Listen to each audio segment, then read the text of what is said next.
This is a story about a defense force that kills monsters like Godzilla every day, but now they meet with a man who turns into Kaiju himself to protect everyone against monsters. The story starts with a Kaiju attacking a city out of nowhere.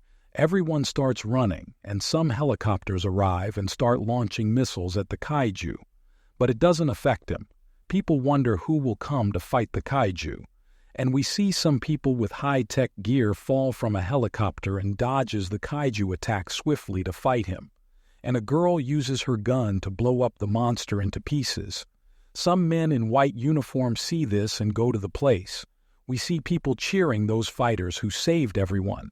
The man in white uniform tells us that real fight starts after the war, where they have to clean up the body parts of the dangerous Kaiju.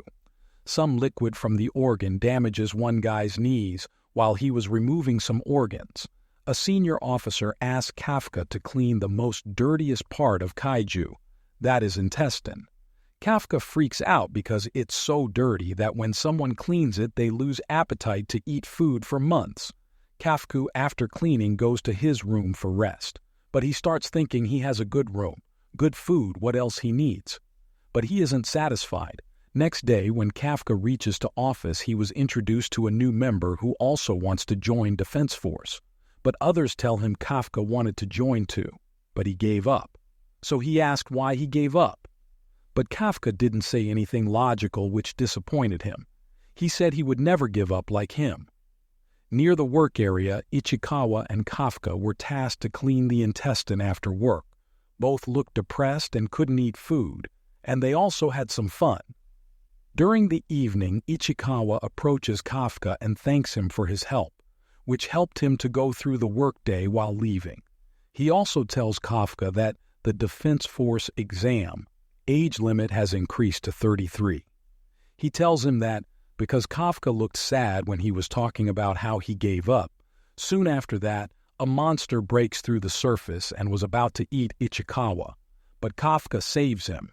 He saves Ichikawa multiple times and tells him to go contact the Defense Force, while he will handle this monster. Kafka attracts the monster behind him. While dodging his attacks, Kafka enters a small place from where he jumps out of the window. The story goes to a flashback where a girl is crying and Kafka, as a kid, was made at Kaiju for destroying everything. They both say they want to become Defense Force office.